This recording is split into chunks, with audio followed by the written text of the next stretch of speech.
All right, hello everybody. Welcome to Sharks Talk 916, episode 17, A New Era in San Jose. We're starting to apparently give titles to all of our episodes, which is cool. And there was a November to remember, and then a December to forget, and then A New Era in San Jose. So Sharks Talk 916, for those of you who don't know, is brought to you by Sports Talk 916. If you're new to the show, it's two guys, one of whom is still actually in Sacramento area, one who used to be from the Sacramento area, who talk about the Sharks. So it's not an overly complicated name. Brought to you by Sports Talk 916, which is a couple guys who talk about a bunch of other sports in the Sacramento area, which aren't hockey. I recommend if you like other sports, check them out. So I'm Chad. With me is Nolan. I usually kind of run the show, and then Nolan is the intelligent guy who gives the useful commentary. I guess you could say that. Some days anyway. We'll see if that holds true tonight. But so we're broadcasting live on the Facebook thing, Majig. I don't know what it's called exactly, but Facebook TV or something like that.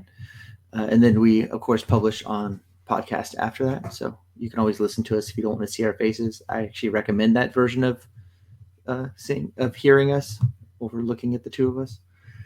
So today, let's see, what do we got? We got a pretty good. We're going to break down the dismissal of not just really Pete DeBoer, but the majority of the Sharks coaching staff, and kind of who's stepping in, who's taking over. It was pretty big news. I don't think it was necessarily unexpected. A lot of people had been kind of talking around it for a while, but it definitely, when it happened, it came to me as a bit of a surprise. I just didn't expect it, I guess, the day it happened. So we'll get into kind of the DeBoer firing. We'll talk about the new staff, new coaching staff. Talk a little about Evander Kane specifically. There's been some, I guess, controversy around him and some calls over the last few weeks. We're going to talk about the upcoming homestand and our predictions for the homestand. And then maybe a couple other topics in here, depending on if we have time. I think there's a couple interesting things to talk about, and hopefully some of our viewers will join and actually ask questions. I should let them know that we're actually live now. So let's start off with the DeBoer firing. So the last time we recorded, we previewed how the Sharks had a tough road trip coming up. They went winless on the trip, 6 straight losses, including home games before and after the trip. And that kind of led to the DeBoer firing. So what was your initial reaction hearing it? What did you think when you heard about the firing? Unlike you, I was surprised. I thought that the stretch they had in November kind of took him off the hot seat, so to speak. Obviously, losing 6 games in a row is not a good thing at all. So I can understand why Doug made the move, but I was more so shocked, I think, not only because of the November stretch, but Doug Wilson has never fired a coach in season in his entire tenure with the Sharks. It just goes against his DNA. He doesn't really believe in that philosophy historically. So I was in shock initially. And then even today, to this day, I still feel bad for DeBoer. I don't know why. I've never had an emotional connection to a coach being fired before, but I don't know. It still rubs me the wrong way, and it's put a sour taste in my mouth for the rest of the season. Like, I feel like it's sort of a last ditch effort, and it's just kind of a sign that the season probably isn't going to end well. Yeah. So I say I wasn't surprised because, after the December or the November kind of come back and getting above 500, and it looked like we were on the right track, to turn around and go back and lose 6. I think that, and this is my guess. I can't read Wilson's mind, but in my mind, the thought process is, if you're going to do something, it has to be now, right? Like, how many more games can you lose before you decide to make a change? You've got him, and that's a tough calculation, I think, of, do you have a chance at winning this season enough to go to the playoffs? And if so, how many games can you wait until you make the change to try to turn the team around? And I think that was the calculation that was made. I was just surprised because it happened like during, Wilson made up his mind during a flight home, and the next day it was done. There wasn't any it seemed really sudden in the way it went about. Not that I didn't think, okay, that makes sense, but just that it was like, man, okay, the DeBoer's gone, and not just that, but I mean, we cleaned house, right? So, Yeah. spots on. I think you and I think that was the most obvious person that was going to go, right? Yeah, and I think Hedberg as well, given the goaltending issues. I mean, I'm not going to blame him for the goalie issues, but why not, try a different goalie coach as well? But I have a feeling Doug was probably considering this after their start, before the November run when they were 4-11-1 or something. Granted, at that point in the season, it probably feels a bit premature to jump to that conclusion, but I anticipate it was at least on his radar at that point. Then they turned it around. I thought something interesting that DeBoer mentioned in his comments today that were published. He talked about the stretch in November, and that even during that stretch, I'm talking about DeBoer, not Wilson, felt that the team hadn't really put their best effort forward. Like 5 of those games were won in shootout and overtimes, and he was not confident that they had really gotten to where they need to be. And sure enough, he was right. But I thought that was very interesting that even despite winning as many games as they did, he felt like they still had a lot of room for improvement. And I feel like we talked about that, right? I mean, we were happy to have the run, but one of the things we talked about was, hey, how many of those games had to go into overtime because we had to fight back from a deficit? And how many times did the Sharks put themselves in a position where they had to they had to play remarkably in the third or at the second half of the game in order to make up the deficit and win the game? And I think as a coach, if you're honest, you look at that. You can't just say, well, we're winning, so everything's great. You have to say, we're winning, but are we doing the right things in the process of winning? And so I don't think he was wrong. I don't think the weakness went away. And we've both criticized DeBoer about certain decisions. There's not a lot that we get on him about, but there's certainly some decisions that seem silly or just seem stubborn on his part. But I think you can't blame him for the goaltending. You can't blame him necessarily for the staff or the players he has to work with. That's not his fault that those are the players he has. Well, and I thought the first game of Boughner's era, as we'll call it now, was a great representation of that. I mean, Jones probably played one of the worst games of the year for him. The defensive effort was not good either. And I mean, I saw a bunch of media outside of San Jose saying, well, nobody can win with that goaltending. It doesn't matter who their coach is. Obviously, it was one game, and he hasn't really had a chance to install the changes that he's talked about, which we'll get into. But the other point, I'll go back to something you said about, it getting too late. I mean, we're almost halfway into the season. And when you're 40 games into it, I mean, how much more time can you waste? And not only that, the homestand that's coming up here in December, I mean, that is the time for them to get back into this like they did in November. If they have a poor homestand this month, they're going to be probably at a point where it might be too late, considering the rest of the season they're scheduled a little on the road heavy side.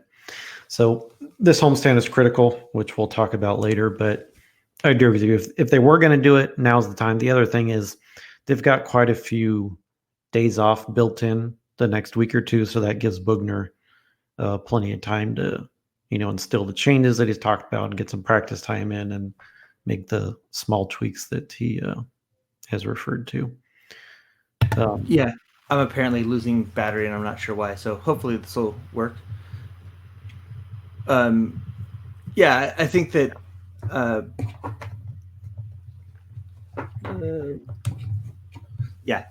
agree. I mean, I think that we're going to have to, it's going to take some time though, right? Like we're not going to see immediate changes. And that's kind of the thing about a coach change is you make it right now, but you're not going to see like, okay, tomorrow the team's going to be a totally different team. Yeah. I mean, you've seen lineup changes, but yeah, in terms of style of play, it's going to take time for that to adjust. Yeah, I saw him. Did you see his interview earlier today? Boogie's? Caught some of it, not the whole thing. So, one of the questions was about Burns, and I think that was we both talked about this, how want to change Burns and Carlson's role, and I'm like, how are you changing that? Because and I think there need to be some changes. We talked about offense being predictable. I think the most predictable part of the offense is that Burns is going to be at the blue line and someone's going to pass him the puck and he's going to shoot it at the net all the time. That's basically the way that our offense runs. And some guy tries to tip it or, get it in, and that's it. So I'm interested to see how he changed that. Apparently he wants to be more physical. That was one of the things he mentioned. He wants Burns to use his body more, be more physical, be more active in the defensive zone. So it'll be interesting to see if that comes about. But let's go back. Talking about DeBoer for a minute. You had a couple questions here. Was it the right move at the right time? Like I said, I think you didn't have much more time left. I don't know if it's the right move. That kind of remains to be seen. But I think if you're going to make it, you kind of had to make it. The second question, though, that you had was his tenure as a coach a success? And I don't feel like you can argue it wasn't. I mean, I don't know how you say DeBoer wasn't successful as a head coach. At 4 years, two times to the Western Conference Finals, one time to the Stanley Cup Finals in that time period. And they made the playoffs all 4 years. I believe Kerr said they won the most playoff games during that time, or the second most behind Pittsburgh. And I think the second most playoff series as well. So, and he came in the year after they missed the playoffs. So he came in after the first time the Sharks missed the playoffs, and who knows how long, maybe ever.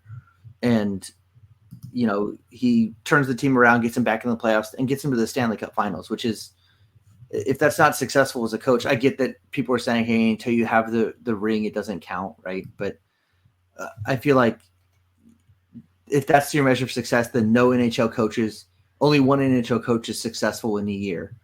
And that's just silly. And keep in mind, he took New Jersey to a Cup Finals first year there as well. So he'll get another job. It's just a matter of how soon he wants a job. I think he'll probably sit out this season and then get hired this offseason, but we'll see what happens. Yeah, I mean, I do think he'd be, and maybe he takes a coaching job and still does this, but I think he'd be a good candidate for Seattle. I think starting a new team would be I think he'd be a good coach for that decision, especially the way that he coaches. I think he'd be a good fit in something like that.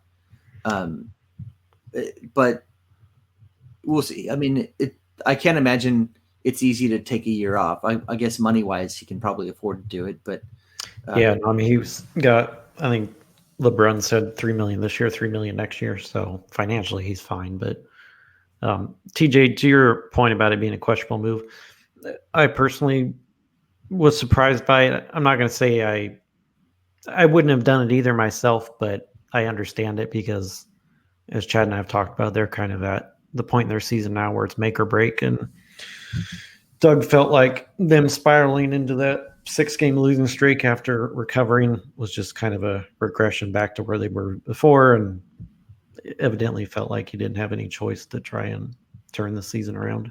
I guess the other question, though, is what other choices does Wilson have? I mean, we'll talk about I want to discuss at least one, but they're all long shots, right? I mean, the idea that you're going to get a better goalie with what he has to deal with is unlikely. The idea that he's going to get a number of scoring forwards or even a scoring forward, honestly, is a long shot with the current market.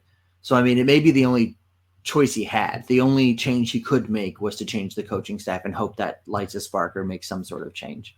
And then once you make the change, I mean, do you think Boughner was the right choice? Should they have brought in someone from the outside? What are your thoughts on that? So I was actually surprised they didn't bring someone from the outside.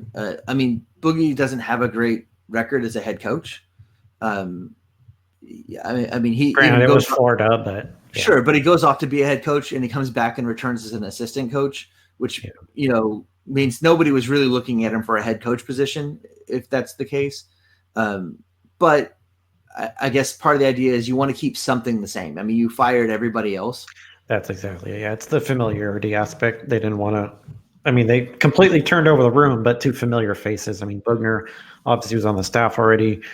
Richie and Nabby are around the team all the time. They work with the Barracuda. Royce Homer is obviously the Barracuda coach, so they're familiar faces that those guys know, even though it's a fresh look in another way. I haven't seen enough of Boogie as a head coach yet to make a determination of if I think he's a good decision for a head coach. He apparently has some different ideas than Pete did about how to run the team. So, I mean, that's good. If he comes in and all he does is runs the team the same way, that's not really a useful coaching change, right? Well, that's if you come in and you're just like, let's run the same exact schemes that we've always run. Well, it's funny. Before the first game, I was like, there's going to be significant lineup changes. Like, you almost have to, otherwise you look like you're just doing what the same guy, what DeBoer was doing, right? And he did change up the lines dramatically. And to your point about changes, some of the things he's talked about is wanting the team to shoot more, being more aggressive, which I wholeheartedly agree. I feel like every game I watched at the beginning of the season, there were so many shooting opportunities that they pass up. They try to make the perfect play instead of just putting the damn puck on the net. Their shots on goal are way down this year. They haven't gone up in the first two games with Boughner, but I have seen a different approach, so we'll see how that develops over time. He wants the team to be more physical in front of both nets, both defensively and offensively. And I think the biggest thing two big things. Number one, we talked a little bit about earlier, not just cycling back to the point in the offensive zone and relying on Burns and Carlson. And honestly, they do that regardless of who's on the ice. Sure. It's more effective when Burns and Carlson are out there, but it's really their entire strategy. And he wants to push more offense towards the slots instead of going back to the point, go towards the net. And that'll open up the points more because it's so predictable right now. They go back to the point and Carlson and Burns don't have any time to shoot. Yeah, and I think the other thing about that is, like, to me, there's a greater opportunity for a breakaway going the other direction with those passes back to the blue line, because if someone does tip a pass out and chase, you've got a lot less time to react to it, right? Burns is pinching both like 99% of the time. So you've got one defenseman back who can try and stop a breakaway versus if you've got the puck deeper in the zone and they get a hold of it, your whole team has more time to react to that. So if you're dumping in and doing forechecks and trying to get those shots from closer to the net and you do turn over, hey, you've got two defensemen back behind you who can turn and skate and make a defensive play.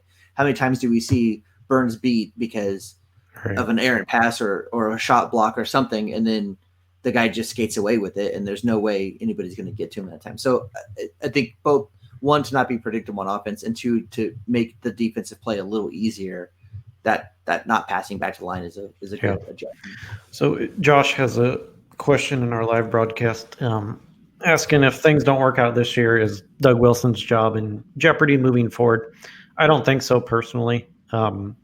Doug's probably had the most successful tenure as a GM of any current GM in the NHL. I know they haven't won a cup, but this team has missed the playoffs once in 12 years, 13 years. I think they missed the playoff once in his tenure. Yeah. And I think, you looked at I would agree that he misjudged this offseason in terms of not replacing the forward talent that they lost. But it's hard to argue his resume in terms of the trades that he's made over the years for Thornton, Burns, Boyle, Kane, Carlson. You can go down the list. And I get sports is a what have you done for me lately business, but I think Doug has a close relationship with Hasso Plattner, the owner. And I don't see Hasso ever letting him go unless Doug either A, wants to retire, or they have, 2, 3, 4 bad seasons in a row. Yeah, I have trouble looking. One of his main jobs is to bring talent to the Sharks, right? And I have trouble looking at the roster and not seeing a ton of individual talent. Not saying he's doing that job well. Now, are they working well together? Maybe not always, but that's again where, okay, maybe that's the coach's problem, right? I'm giving you a bunch of talent. You need to make them work well together.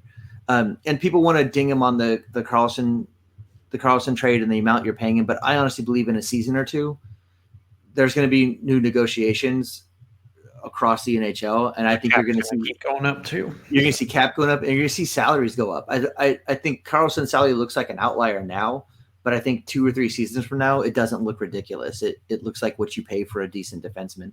You've got the other Carlson, on what the Z Vegas. Capitals. Oh yeah, William Carlson or John Carlson. John Carlson. Yeah. Yeah, you got John Carlson making a ridiculous. He's not making as much money, but he's playing like a top tier defenseman, so he's going to need more money at some point. I mean, you've got all this talent that's bubbling up that they're going to be demanding these same salaries when it comes time for them to re-sign, and it's just going to have to go up. Yeah, and in terms of the cap management, every team sort of got screwed this year because they expected the cap to go up more than it did. They were expecting like a $45 million increase, and it only ended up being $1 million. That's why you didn't see a ton of player movement this offseason. A lot of teams are, in fact, if you look at capfriendly.com, you pull up the teams, almost every single team is right up against the cap this year, and historically that has not been the case. So it's kind of a NHL-wide issue right now, but certainly, he's had to make cap decisions. You just talked about it. Carlson's cap hit, ultimately is what eliminated the possibility to bring back Pavelski, Donskoy, Nyquist, those type of guys. So it's probably the hardest part of being a general manager in the NHL these days is just trying to squeeze all that talent into to the cap. And look at the contracts that he signed for. He convinced LeBanc to sign for $1 million. Good luck finding another GM that can smooth talk somebody into that. Timo may look slightly overpaid right now because he's not having a great year, but compared to some of the other RFAs, that contract was pretty solid as well. So, yeah, I don't want to say Carlson's overpaid. Like, if anybody on the team it would be Carlson, but I don't even think he is. Well, sorry, Jones is overpaid for the quality of play. Jones is an overpaid goalie. But like TJ asked the question, should we try signing someone under the age of 40? That might help. And it's a funny joke, but we have signed. We've signed and drafted talent under 40. The problem is the only two old guys on the team are Marlowe and Thornton, and they're gone after this year, most likely. So. Yeah, the problem is that we have a huge crop of young guys, and we thought we're going to be able to use them this season, and so far we've had trouble using any of them for any extended period of time. And I think that's something that might change under Boughner as well. I think he'll give the younger guys more of an opportunity than DeBoer did. Not that any of them earned a bigger opportunity, but you saw Blickfield come up for 2 games, although he just got sent down because Suomela, it sounds like, will be back tonight. But that's one thing, these young guys, really everyone on the roster, it's a clean slate. Boughner is not going based off performance so far this season. He's pretty much wiped a clean slate and said, show me what you got, and we'll see if you stay in the lineup. And he may not have you and I talk about the DeBoer doghouse, right? Like, he may not have that same mentality. I'd like to see Brodzinski get another chance now that it's a clean slate. And you and I both expect more. He would play better if he was given more opportunity to actually play, because he shows kind of glimpses of something, but he's always stuck on the fourth line and he's not getting a ton of playing time when he's there. So I agree. I think that's maybe one of the best things that comes out of it is, okay, we're going to start again. We're going to reevaluate. We're going to give guys a chance to prove they should be up in the lineup. And hopefully someone steps up. Everyone talks about Goody now because, no one has stepped up to me as much as he has. Like, every time he's been given an opportunity this season, he's stepped up and shown that he deserves it. We just need a couple more guys to step up and show they need to be in the lineup. Yeah, and the biggest example of the clean slate, right, is goaltending. I thought it was very, very interesting that, the first game, under Boughner, Jones plays like crap. They lose. After the game, Kurz asks a fantastic question. He says, hey, what's your view of the goaltending situation? Is Jones your clear-cut number one? Is this an open competition? He refused to say that Jones was his number one goalie. He basically said, I view goaltending just like defense and forward. They need to push each other. It's an open competition, and sure enough, Dell plays well, and he's playing again tonight. So I think they should have done this a long time ago. Do I think Aaron Dell is a starting goalie? Absolutely not. But if there's any way to get Jones to get his shit together, you show him that you're not going to play unless you earn it. And historically, he's risen to that occasion, right? Historically, when Dell has good games and gets more playing time, Jones plays better when he gets in. And makes the argument that he's going to need to be in. So keeping with the goaltending, I wanted to move on to so Nabby comes up as the goaltending coach, which I think actually, he's been doing a decent job at the lower level of kind of developing prospects. I saw an interesting interview with Jones, or at least interesting comments from Jones about the difference between. I think it was Dell. Was it Dell? I thought it was Jones, but how coaching under Nabby is different. And one of the things he said is that Nabby is a move out of the way, I'll show you how to do this kind of coach, versus just I'll give you instructions and you figure it out. And I think that might help Jones a little bit. I don't know what the coaching situation was like. I don't know why he credits the coach a lot for developing him into the goalie he is. But I would say over the last 2 years, I've seen a drop in the goalie that Jones is. He's regressed. Both of them have. He's less of a positional goalie than he used to be, and I think they've been coaching him up to try to be more like a make these great saves goalie, and that's just not who he is. I think they've been coaching him out of what he's good at. So I'm hoping that Nabby kind of gets him back into being that positional goalie that we're used to seeing, and back to the old Jones. I'll take Jones from the Stanley Cup run. I'll any day of the week. Yeah, at this point, what do they have to lose, right? I can't imagine it gets worse. If it does, then the season's long over. But to your point, Nabby is more hands-on. We'll see if that approach works with Jones or Dell. Only time will tell. But I just like the fact that Boughner has made it clear you're going to earn your minutes in net. We're not just going to give you the starts because you're making $6.5 million. Yeah. And I think that's the only way to bring the best out in him. That can't be how you make the decision. And what I'm curious about is if he's serious and that goes over into defensemen and forwards, because there's been a couple times you and I both thought Vlasic needed to sit on the bench or Burns needed to sit on the bench. And they're never going to sit those guys. Yeah. There's common superstar players. I don't think that applies. I'd argue that last season is a superstar, but with, guys that have that much notoriety and respect, I doubt it. But, guys like Ferraro and Dylan, I could see if he struggled. Not that those guys have struggled, but just as an example, Sorensen, something like that. So I want to hit on TJ's question real quick before we move on to our other topics. TJ asked, do you think they will be buyers or sellers around the deadline? It's too early to tell right now. This homestand will probably determine a lot. I think the trade deadline is in February. So we're still a couple months away. I would say it's much more likely they are buyers and sellers just because that's Doug Wilson's forte and what he's known for. But, if they haven't put themselves in the race, then, obviously they would look the other direction. In terms of if they do turn into a seller, obviously you look at the pending free agents, and really the only guy I can think of is Dylan. That they would sell off. None of the other guys are UFAs that are even worth talking about. It'd be Dylan, and I think we've talked before about if Vlasic wanted to go, I think you might see Vlasic dealt, but he holds all the cards on that, and it's only because I think you can get what Vlasic's worth from another team, but it's a question of whether he wants to go to that team or not. That's going to really make the difference. After his 1,000th game the other night, he was talking about, he's like, well, I have 6 more years here. I was like, okay, is that a subtle comment that I ain't waiving no fucking trade clause? Or did he just mean that he only plans to play out his contract and he's going to retire? But who knows? Yeah, I think you're right. I think Dylan would be the only one we'd see go. But again, if we're out of the race, I think Doug might be looking for deals to free up cap space. Because if we're out of the race, he knows he needs a goalie next year, or at least a better backup goalie, which means he's got to free up some space so he can try. Well, they could use draft pick capital too, with how many draft picks they've traded away the last few years. So, yeah, that's another good point. For prospects, we're in a little bit of trouble. We kind of got to. Well, going into the year, they were very high on their prospects, and some of them are starting to shine through the Barracuda, like Chmielewski. He got hurt early in the AHL season. He's back now, and he's played quite well since then.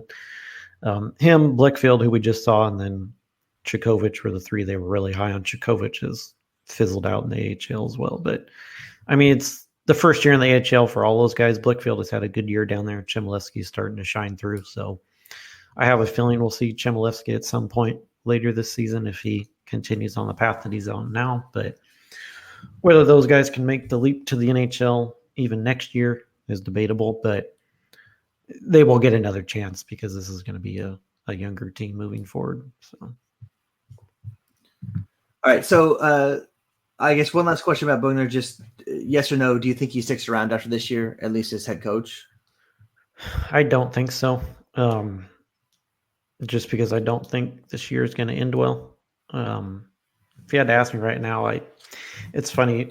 2 weeks ago on my Twitter, I declared the Sharks will make the playoffs. Mark my words. I hope that holds true. Right now, I'm not confident that's going to happen. Just looking at the race, and this homestand is critical. If they don't get it together this homestand, it's going to be tough sledding because they're going to have to do it on the road, which they've struggled on recently. Yeah, I don't think he's I mean, unless he pulls out the miracle season kind of thing, right? I don't think he's the head coach next year. I think he's just an interim. And then that might be something Doug's actually more of a buyer for, is looking for a head coach to come in. All right. Yeah. So next topic we had was Evander Kane. So there's one game in particular, I'm trying to remember that Nashville game that I was at. Nashville game, right, where it seems like Kane got a lot more penalties than he really deserved for an altercation. He gets pushed to the ice.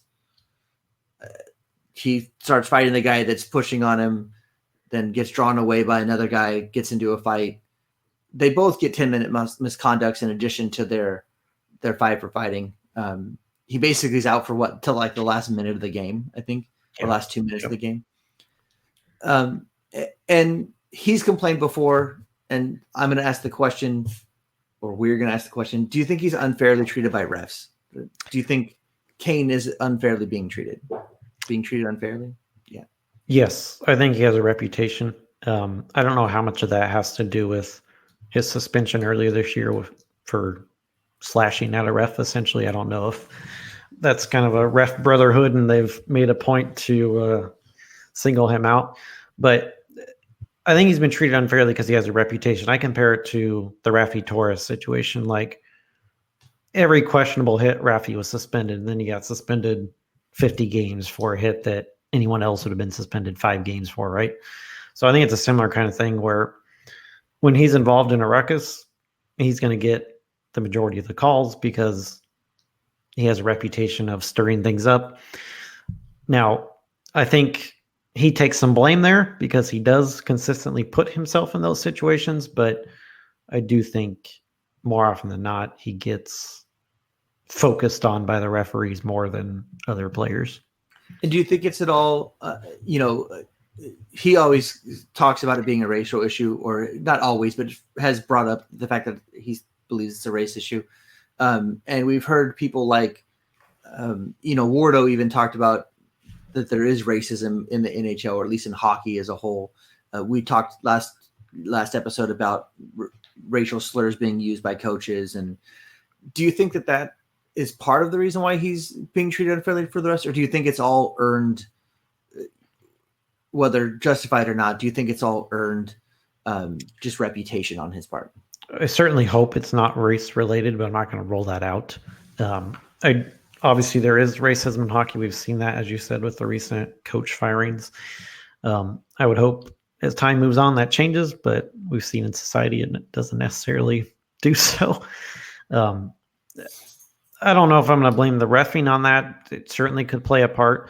I mean, there's no way for us to know that unless, something came out where comments were recorded on a microphone, or, after a ref retires, something comes out. I mean, it's impossible for us to know that, but I don't doubt that, racism probably does exist in some form in hockey. How that, shows up, I don't know.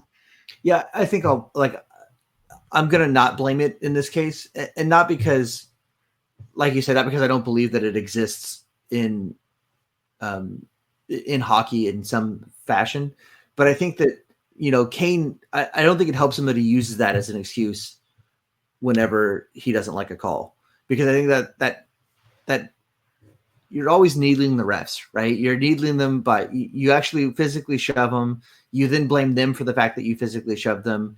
You blame, racism for the calls you get, or just being unfairly targeted for the calls you get. To some extent, that paints a target on you again, but by constantly bringing it up. And I do think your second question that you have here is, does he lose his composure too often? And I think the answer to that is yes. Like, absolutely. We talk about this. The games where he doesn't are the games he's the best. When he just focuses on playing and ignores what's going on around him, ignores the chirping or the egging on, that's when he plays his best. And, when they talk about Vegas and they talk about Reeves, like Reeves has Kane's number. He's in his head as much as Kane. Yeah. And people talk about how, like, Reeves is just a shitty player and blah, blah. And he is. And that's the thing, though, is he's better than all our fourth liners. but his only role in a Sharks game, his one role is to get someone pissed off and make that role perfectly. Yeah, he does. And so they'll trade every day of the week. They'll trade putting Reeves in the box or putting Kane in the box, right? Or just getting Kane off his game. And I think that composure issue is part of it. I think part of it is, and maybe he would consider this the racist part, but part of it is cultural too. Is hockey has a kind of culture of the way players act outside of off the ice and on the ice, and in many ways he doesn't fit that old standard. That's where racism comes in, without a doubt. Yeah. There's still guys that hold on to that old standard and expect it out of every player, and it's not necessarily a fair expectation. But like Steve says, talking about the ref pushing, like the ref shouldn't have tackled him. I don't think it was a tackle necessarily, but I do agree. Like the ref shares some part in that. But regardless of what happens, you can't push the referee. That's an automatic penalty and automatic suspension. I mean, I think that whole situation was just a representation of what I said earlier. He's got a reputation, and the ref overreacted, expecting him to lose his shit when it didn't appear he was going to. So they kind of jumped the gun and escalated the situation. But I think for Kane, the big thing is he's got to realize his own value to the Sharks. I mean, he's their leading goal scorer. They can't afford for him to be getting 10-minute misconducts, every other game, especially that Nashville game. It was a 1-goal game, and they were on a power play. Then that power play gets taken away, and he's out for the entire third period after that in a game they could have won. And I mean, we can go into that situation. It may not have been his fault, but still, he's got to be aware that, if you have a reputation, then you got to be extra careful not to get yourself involved in that stuff. Is that fair? No, but ultimately that's reality. If you know they're going to target you, you got to make a point to try and stay away from those situations, other than when, the game's out of hand or you feel like a message needs to be sent. If somebody takes a run at, say, Vlasic or LeBanc, then I'm all for Kane going in and beating the shit out of somebody. I have no problems with that. But he can't be stirring things up without cause. Like, don't get into your personal beefs when the Sharks need you. I mean, they can't afford to lose him for significant portions of a game. Yeah, and I feel like it's always he's always one to take it an extra step, right? So, like, not that, and I understand it's tough in the moment sometimes to say, I'm going to be the guy who doesn't throw a punch, or I'm going to be the guy that doesn't get all in your face. But it's always the second guy that's going to get called, right? Like, half the time the first guy's going to get missed, and the second guy who reacts is the one that's going to get called. And players know that, and that's why they do things to get you to react. It's because they know you're going to be the one that gets the penalty. He's got 75 penalty minutes. We're already the most penalized team in the NHL, but he's leading. He's got 25 more minutes than Brendan Dillon. Yeah, most of those are misconducts. But speaking of Dillon, I feel like Dillon's the one they should let handle those situations, because they can afford to play without him. I mean, he's their 5th or 6th defenseman. I mean, it's not a big deal if he misses 5-10 minutes. Whereas Kane, I mean, he's one of their best forwards. They need him out there. Well, that's what I'm saying. I would expect Dillon to have the highest penalty minutes on the team. Like, that's the guy I expect to be in the box the most often. Next is Goodrow with 48, which, I mean, Goodrow's the fourth line. He gets fourth line, right? Well, yeah. Yeah, but that's fine. Third line center now because they moved Jumbo up. My fourth line center can go get in scraps and be thrown in the penalty box all he wants, because he's the fourth line center. Yeah, and I think he's got to realize you can still play physical without getting involved in altercations.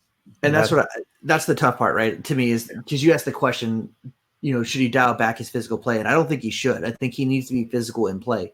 It's the post whistle stuff that he needs to cut down on. Yep. And this makes me bring up. Here's the kind of the bias question, I guess. If he had done what Jumbo did in the what game was it where you punched the goalie?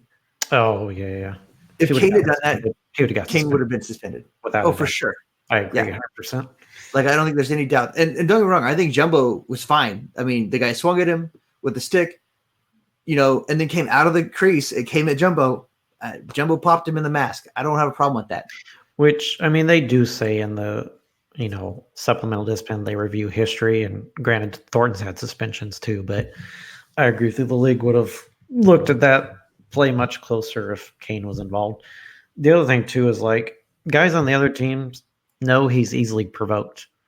And they intentionally go after him knowing they can take him off the ice. He's got to – in fact, the last time they played Vegas, he did a fantastic job of not letting that happen.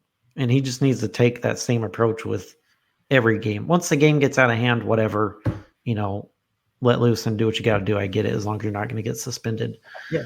But no, I agree. And that's what I say. I think it's I don't want him to stop physical play. It's the post whistle stuff that, like, I want him to just, you hear that whistle, you just back off. Because my thing is, you got to know the guys are trying to antagonize him. And just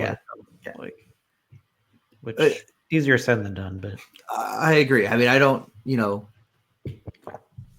I'm not in his position, and I can't say how I would react. But I feel like you'd be much better off letting it go and maybe drawing a penalty if someone tries to provoke you too much and they get caught doing it, than you are taking a penalty every time. He's done some stupid shit too. I don't remember the game where he basically went to elbow the guy in the face and missed. I don't remember what game that was, but to me, that was a suspendable hit. They didn't end up suspending him for it, but they fined him like $5,000 or whatever. Yeah. But he went completely out of his way to make that hit. I completely agree.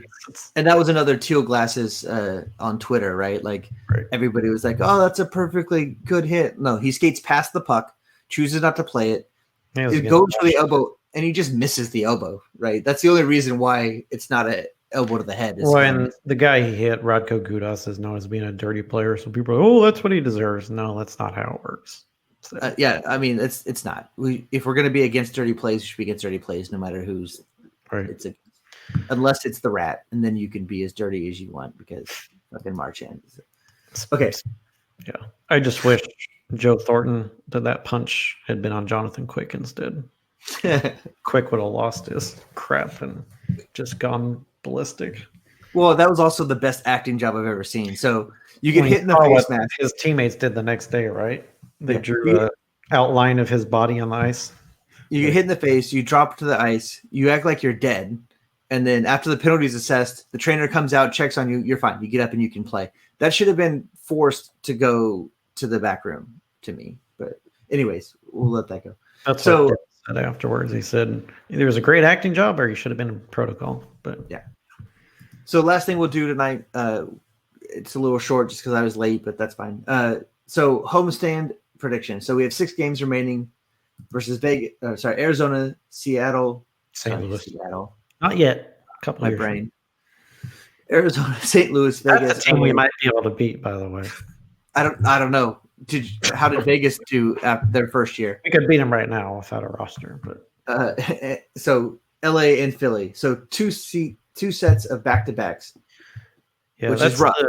That's the tough part of this. I mean, yeah, they have a 7-game homestand, but 4 of those games are part of a back-to-back, which really, to me, takes away a large percentage of your advantage playing on home ice. And I think that's every game is critical right now with how far back they are, but tonight's game is huge against Arizona. Not only is Arizona in first place, but after this, you've got 2 back-to-backs, and then your homestand is over. And that first back-to-back is brutal. St. Louis, one of the best teams in the Western Conference, defending Cup champs, and then Vegas, who always gives us a rough time. And I will be at the St. Louis game, so hopefully I bring us luck. It's my first live game. Yeah. Hopefully you'll be better than me because I'm 0-2 in Nashville this year. So granted, Nashville's a tough building to win in, but well, the first part is going to be the first struggle is going to be making sure the wife can get up all the stairs that are necessary to get into the pregnant wife. Can get like 7 months, 6 months in. Yeah, she's third trimester, so she's pretty far. Well, hopefully you don't have a child at the game. So. No, we should not have it. It's not that far away. Although, with how angry she gets sometimes at hockey, it wouldn't shock. So, do you think they make a run? What do you think out of 6 games? How many do you think they win? So they got 6 games left. They got 6 left, right? Or no, they have 5 games left. I counted wrong because they've already played 2 games on this homestand. They lost the first one and then won the last one. 5 games left. Yeah. So my notes were wrong, but let's see. Those 5 games, I say they go 3-1-1 is my guess, or more so my hope. If I'm being realistic, probably 2-2-1. Yeah, I think they beat LA. I mean, that's the one they've got to bag. I think they've got a shot tonight. And then Philly, they should have a good chance of beating as well. St. Louis and Vegas and tonight are the tough games. I think that's the thing. Like, I would give them Philly. I would give them Philly for sure if it wasn't a back-to-back. Yeah. But St. Louis and Vegas in a back-to-back, I gotta say they're going to lose at least one of those. I mean, and St. Louis is a tough team, and they're kind of arcing up at this point. Not, they started out a little worse, playing a little worse than they really are as a team, and they're coming into it. I mean, these are 3 tough games. I mean, Arizona just acquired Taylor Hall. He is playing tonight, so that's another weapon that they added. They're red hot, first in the Pacific, and then, like you said, St. Louis and Vegas back to back. I mean, they could very easily lose all 3 of those games. Do they fire Boughner at that point? No, just kidding. No, he's here to stay for this. Yeah, at this point, you're riding out whatever you got. Doug Wilson takes over the bench. Yeah. But no, I mean, what are your predictions for the homestand as far as these last 5 games? So I actually think we win tonight. I think with the Vancouver win, they got a little bit of confidence back. They've had a couple nights off. They've had a couple more days of getting this new system, getting used to this new system. I think they win tonight. I'm going to say they lose to St. Louis, even though I'd love them to win because I'm going to be there. I think they can beat Vegas. I think they beat LA. I'm going to say they win 3 of the 5 remaining. Well, if you're going to lose one of the 2 this weekend, you'd rather lose to St. Louis, right? Because Vegas is in your division. So if they're going to win one, that would be the one to win. But I will say I picked the St. Louis game, not the Vegas game, because I wanted to go on the first night of the back-to-back, assuming we play worse the second night. So really, I've checked that one. I was going to go to the games here in Nashville anyway because I don't have much choice, but I always look at them like, oh, shit, they're coming off a back-to-back. Or like this past trip, it was their last game of the road trip, so I figured they wouldn't play that well. That was probably one of their better games on the trip. But yeah. So, yeah, we'll see. I'm going to stay optimistic and say they beat Arizona and St. Louis. I think they lose to Vegas, and then I think they lose to Philly on the back-to-back. I'll go with that. Say we get 3 wins. So we're both picking 3 wins, just not sure who. And that's me being optimistic. Like, if I'm being more realistic, I think we can drop 3 of those 5. But anything you're looking for in the next few games in particular? I want to just the things that Boughner has talked about, trying to eliminate the slot chances, which is kind of his number one focus, and then generating more shots on goal. I 100% agree with him. Their offense is too predictable. They're not aggressive enough. And I mean, the last few years, the Sharks used to throw up 30-plus shots on goal every game with relative ease. They'd have 40-shot games, and this year, they're lucky to get past 25 shots most games, and that's just not going to cut it most nights. Well, yeah, because even if you look at saves, right? Most goalies can make 20 saves in a night. It's not a tough haul for them. I would agree with that. I'd actually like to see some old school kind of dump in and grind offense. which would hopefully generate some more shots because you're just banging away at it, but less of the what we talked about earlier, less dropping it back to the blue line and having every shot generated from the blue line, right? Yeah. And then I'd like to see Burns play better defense. I'd like to see Burns play better defense. I think he has the first 2 games under Boughner. Yeah, we'll see. At least compared to before that. I have a lot of negative feelings about Burns on defense. Like someone posted on Twitter that maybe Boughner will move him to forward. I said, well, he might as well. He hasn't played defense all season anyway, so you might as well make him a forward. They did ask him that, by the way, and he said no, we're not going back there. So if anyone had that hope, it's not happening. I already confirmed that. So I don't see it as an impossibility. It's just at this point, why would you make that change? I don't know that it would do you any good. Well, the thing is, and I think I don't know if it was Kurz or Hedigan or Scott Hannon, somebody said it. His best weapon is that shot from the point. There's nobody in the NHL that can gather the puck off the boards and fire it on net like him. And as a forward, he's not going to make that play. Yeah. So you're taking away his best weapon. I mean, is he great at defense to your point? No, but what he does best and what made him who he is today is that shot from the point. I want to see less than 2 starfishes a game is what I'm looking for from Burns. If he can stay on his feet through the whole game, I'll. I don't see how like a coach cannot see that and say, "Don't ever do that again." And if you watch guys who play him, they know he does it a lot, and they just hold on to the puck and then wait till he slides, and then if you hold on to the puck, it's an easy pass or shot because you've got nobody there. It becomes a 2-on-0 at that point. It only works if he times it like right as they're about to pass it. But if they wait, who's good at going down and taking a puck is Logan Couture. He should take a look at how Logan takes pucks because Logan stays on his feet until the last minute, until the shot's already engaged, right? And then he'll go down and take one. But he doesn't sprawl himself out while the guy is still skating. It always scares me to death because he's invaluable to this team, but he's probably the best shot blocker on the team, at least of the forwards. Logan, I just worry about his face. That's part of why I think he's captain. I mean, he sets that example. Pavelski was the same way. So, anyways, the other last thing I was going to say is the thing really they need to get together is the power play. I mean, it's been awful the last month and a half, 2 months. They finally got one the other night, but and they've changed the units. Carlson and Burns are playing on the same unit now, which I'm not a huge fan of, but I do like where he has placed them on the ice. I like Burns up top because he's more likely to shoot. Carlson is not aggressive enough with shooting to play that spot. And Carlson's got probably better vision than LeBanc had on the side. So he's a little bit better of a distributor. LeBanc was a little predictable on that side. So we'll see how it works out. But that's one area they've got to figure out where they're going to be in trouble because they don't score enough 5-on-5 to rely solely on 5-on-5 goals. They've got to get production from the power play. For God's sake, stay out of the box. Like just which that's gotten better the first couple of games. I mean, they had a few delay games. I don't mind those types of penalties because it's just, it's not a stupid decision. Like you accidentally shoot the puck out of play, that's going to happen. The ones that kill me are the Kevin LeBanc penalties. The tripping in your own offensive zone, the slashings, the hookings. I want to smack LeBanc across the face every game that he takes a penalty. That kid takes more minor penalties than anyone I've ever seen. I think it's because he's not great on defense. I think he makes up for being bad on defense by using a penalty. Yeah. Anyways, I got to go. So thanks for joining us, everybody. That was our show. I hope it was exciting. I forget what we named it already.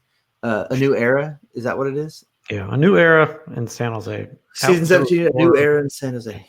Yeah, it's like the 14th trilogy to the Star Wars movie. We're going to start naming everything. Well, we can call it the Wookiee Whisperer era since that's Boughner's nickname. So we'll see. Next show, if it looks like Burns is getting better, we'll officially call it the Wookiee Whisperer. Star Wars night. So there you go. So again, this was Sharks Talk 916 brought to you by Sports Talk 916. Check us out on Twitter at Sharks Talk 916. We tweet during games. By we, I mean mostly Nolan right now. But We also tweet sometimes outside of games. By that, I mean mostly me.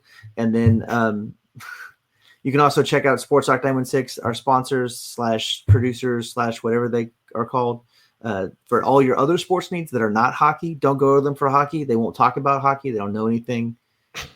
If they're listening, they know they don't know anything.